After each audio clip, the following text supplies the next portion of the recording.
Hello student, मैं दुर्गेश वर्मा आपको मेरे YouTube channel biology classes bye Durgesh sir में आपका स्वागत करता हूं। बच्चों, आज हम लोग क्लास 11th का एक टॉपिक स्टडी करेंगे। जो हम लोग लेसन स्टडी करें उसका नेम आपको पता है, रिस्पिरेशन इन प्लांट्स। इसमें मैंने अपने प्रीवियस वीडियो में आप लोग को एरोबिक रिस्पिरेशन के बारे में बताया था। आप लोग को क्लियर हुआ होगा। और मैंने बताया था कि एरोबिक रिस्पिरेशन कहाँ पर होता है, तो आपको याद होगा माइटोकॉन्ड्रिया में होता है। और यह कब होता है, इस प्रोसेस में क्या होता है, तो कंप्लीट ऑक्सीडेशन होता है किसका, पायरुवेट का। और जिससे क्या रिमूव होता है, हाइड्रोजन। और हाइड्रोजन के साथ कितने मॉलिक्यूल CO2, 3 मॉलिक्यूल CO2। और यह हाइड्रोजन के थ्रू जो भी passing passing on of electron remove as part of hydrogen atom part से जो भी इलेक्ट्रॉन रिलीज होते हैं टू मॉलिक्यूलर ऑक्सीजन की ओर, तो उन सभी के होने से आपका क्या होता है कि एनर्जी का सिंथेसिस होता है। किसका सिंथेसिस होता है? एनर्जी का। और यही एनर्जी के सिंथेसिस को ही हम लोग एरोबिक रिस्पिरेशन में स्टडी करते हैं। मतलब जहाँ पर आपका लॉट्स ऑफ एनर्जी का मैंने बताया है कि फॉर्मेशन होता है इन फॉर्म ऑफ ATP। तो मैंने प्रीवियस वीडियो में आपको बताया था कि पायरुविक एसिड जो है यह ब्रेक होता है तो क्या फॉर्म होता है, एसिटाइल को एंजाइम NAD जो होता है वो NADH+H+ में कन्वर्ट होता है और CO2 रिलीज होता है। और इसके लिए जो एंजाइम होता है वो पायरुवेट डिहाइड्रोजिनेज होते हैं। ये सभी मैंने बता दिया है। इसके बाद हम लोग को जो स्टडी करना है आज वो है TCA साइकिल। आपको याद होगा TCA साइकिल का फुल फॉर्म मैंने बताया था, ट्राई कार्बोक्सिलिक एसिड साइकिल और क्रेब्स साइकिल। ये सब आपको याद होगा। और जिस साइंटिस्ट ने डिस्कवर्ड किया था इस साइकिल को, उस साइंटिस्ट का नाम था हैंस क्रेब्स। अब हम लोग क्रेब्स साइकिल स्टडी करेंगे। मैं इस साइकिल को स्टार्ट करने से पहले आप लोग को यह बता देना चाहता हूँ कि आप लोग को थोड़ा सा यह कंसेप्ट में थोड़ा सा कन्फ्यूजन बन रहा होगा, लेकिन यह आप लोग को नॉर्मली मैं बता दूँ। क्या होता है बेटा कि यह जितने भी स्टेप वाइज जितने भी साइकिल होते हैं, यह साइकिल की रिक्वायरमेंट होती है। रिक्वायरमेंट इसलिए होती है कि बार बार हमारे बॉडी में हर केमिकल की सिंथेसिस नहीं होती है, ठीक ना। बार बार यह केमिकल सिंथेसाइज नहीं होते हैं। जो हमारे सेल में वो केमिकल प्रेजेंट होते हैं, उन्हीं केमिकल के रीजनरेट होते रहने से और उनके ब्रेकडाउन होते रहने से और फिर रीजनरेट होते रहने से एनर्जी रिलीज होता है। और वही एनर्जी जो होता है, उस एनर्जी का यूज कर लिया जाता है सिंथेसाइज करने के लिए ATP का। और यही ATP जो होता है बेटा, यही ATP स्टोर रहता है एनर्जी के फॉर्म में। और जब फर्दर आपके सेल के अंदर कोई रिएक्शन होता है, कोई भी केमिकल रिएक्शन होता है, तो आप जानते हो कि कोई भी रिएक्शन के लिए एनर्जी की नीड होती है। और वह एनर्जी प्रोवाइड किस फॉर्म में किया जाता है? ATP के फॉर्म में।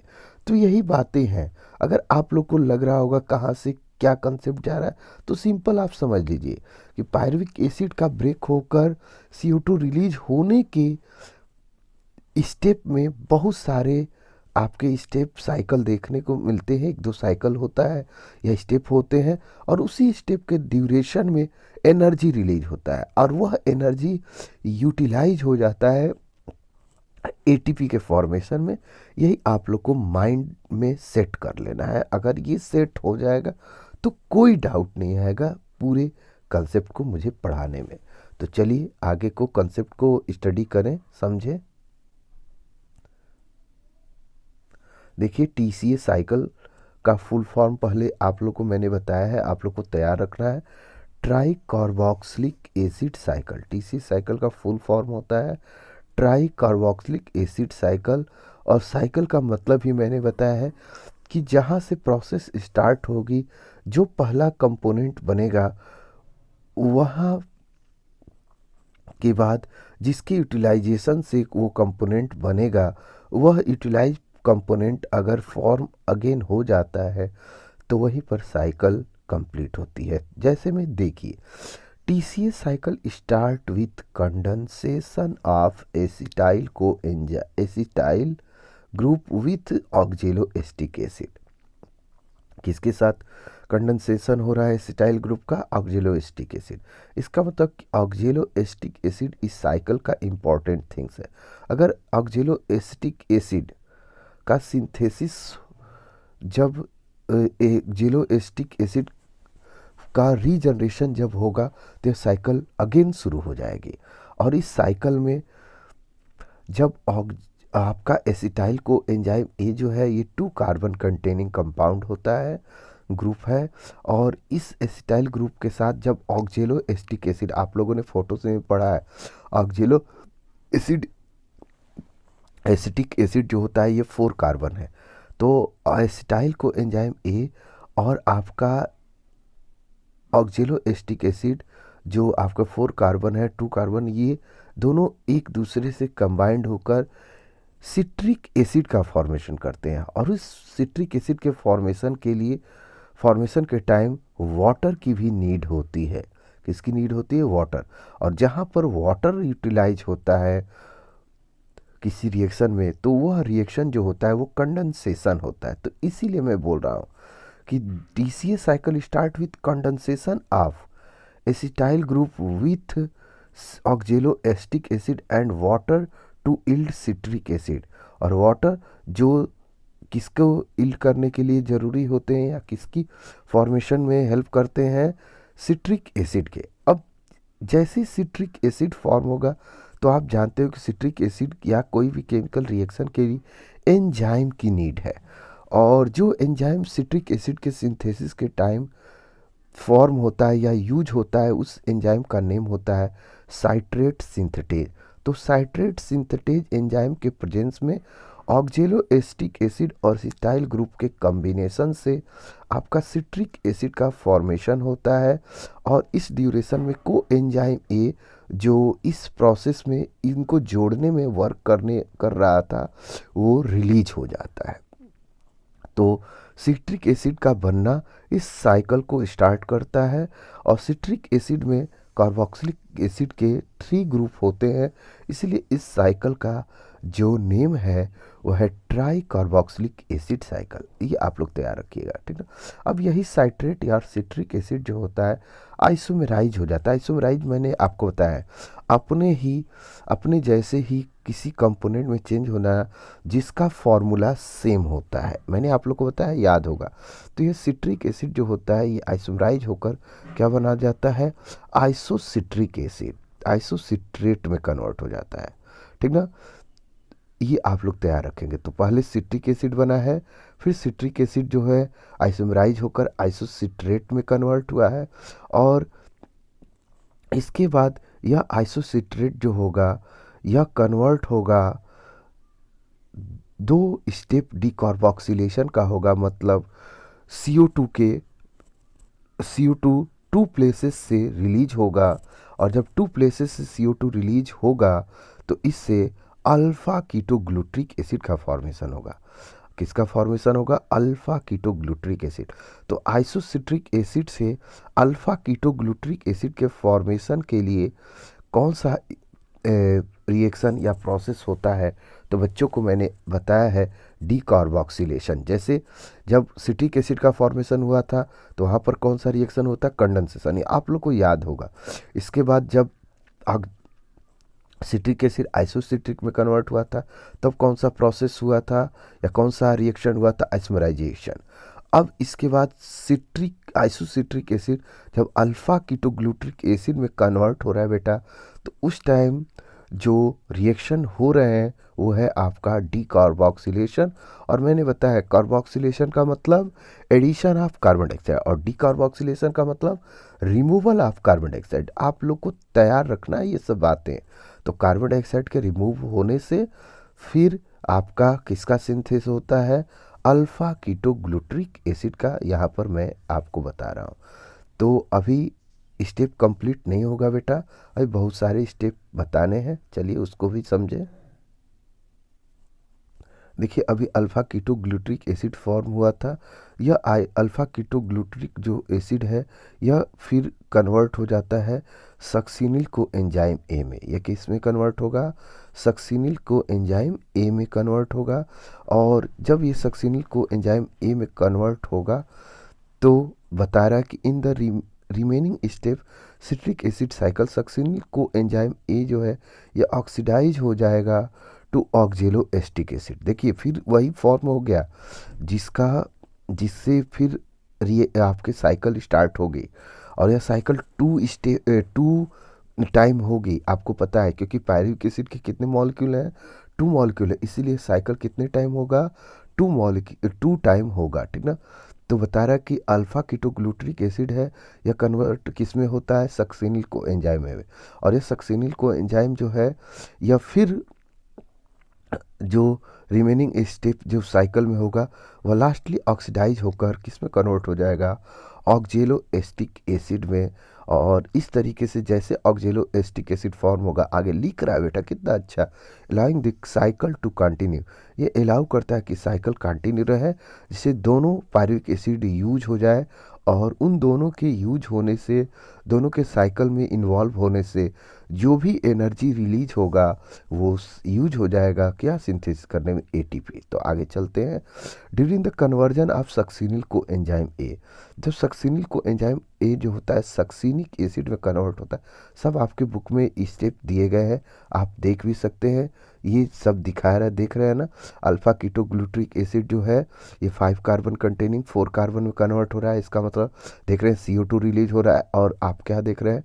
NAD जो है, NAD प्लस जो है NADH में कन्वर्ट हो जा रहा है। उसी तरह GDP जो है वो कन्वर्ट हो रहा है GTP में। यह एनर्जी के फॉर्म होते हैं बेटा।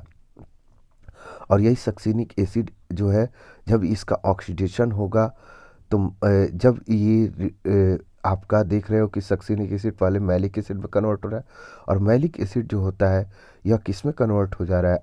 आपका ऑक्जेलो एस्टिक एसिड में। यह किस में कन्वर्ट हो जा रहा है? ऑक्जेलो एस्टिक एसिड में कन्वर्ट हो जा रहा है।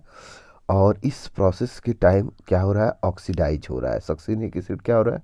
ऑक्सीडाइज। आप जानते हो ऑक्सीडाइज होने का मतलब रिमूवल ऑफ हाइड्रोजन। और उसी रिमूवल ऑफ हाइड्रोजन से ही बेटा देख रहे हो कि एफ किस में कन्वर्ट हो जा रहे हैं? FADH2 में। NAD किस में कन्वर्ट हो जा रहे हैं? NADH एंड H प्लस में। तो ऐसा क्यों हो पा रहा है? क्योंकि ऑक्सीडेशन हो रहा है। ये आप लोग बातें समझते रहिए, जानते रहिए। अगर कोई डाउट होगा तो पूछते रहिएगा। तो सक्सिनिल को एंजाइम ए जो है ये सक्सिनिक एसिड में कन्वर्ट होता है, जिसके ड्यूरेशन में GTP फॉर्म होता है। और कोई पूछता है या आप मुझसे पूछेंगे यह GTP क्या है? यह एनर्जी का एक फॉर्म होता है, ठीक ना। और this is a substrate level phosphorylation. या किस लेवल का फास्फोराइलेशन है? Substrate level. मतलब जब सबस्ट्रेट का कन्वर्जन होता है तो फास्फोराइलेशन होता है। और फास्फोराइलेशन का मतलब ही होता है ATP का फॉर्मेशन होना या फॉस्फेट का एडिशन होना, फॉस्फेट का यूटिलाइजेशन होना। जैसे आप देख ही रहे हो कि GTP का फॉर्मेशन हो रहा है, ये आपका एक तरीके फॉस्फेट का यूज हो रहा है, तो इसीलिए ये फॉस्फोराइलेशन है, ठीक ना। अब इसके बाद GTP जो होता है ये कन्वर्ट हो जाता है GDP में। और जिस GDP में कन्वर्ट होने से क्या होता है कि सिंथेसिस होता है ATP का, किससे? ADP से। इसके साथ GTP जो है GTP जो है GDP में कन्वर्ट हो रहा है। इसी के साथ इसी टाइम जो ADP होता है उससे ATP का सिंथेसिस हो जाता है। यह बातें बता रहा है। तो यह कंसेप्ट में आप लोगों ने यही समझा कि आपके पायरुविक एसिड कन्वर्ट होता है सिट्रिक एसिड, और सिट्रिक एसिड से फिर जब ऑक्जेलो एस्टिक बनता है तो उस टाइम आपका क्या होता है? GTP बनता है, ATP का फॉर्मेशन होता है। और क्या होता है? तो उस साइकिल के ड्यूरेशन में देख रहे हैं NAD प्लस जो है, आल्सो देयर आर 3 पॉइंट्स, लिख रहे हैं ना। Also there are 3 points in the cycle where NAD plus reduce into NADH and H plus. NAD जो है यह NAD जो है ये NADH एंड H प्लस में रिड्यूस हो रहा है। और एक प्लेस पर FAD जो है वह भी रिड्यूस हो रहा है FADH2 में। अगर आप लोग को माइंड में ये होगा NAD और FAD, तो मैंने बताया है आपको याद रखना है। यह एक फॉर्म है जिनके रिड्यूस होने से जब ये फिर ऑक्सीडाइज होंगे ना, तो इलेक्ट्रॉन रिलीज होंगे, और वो इलेक्ट्रॉन जो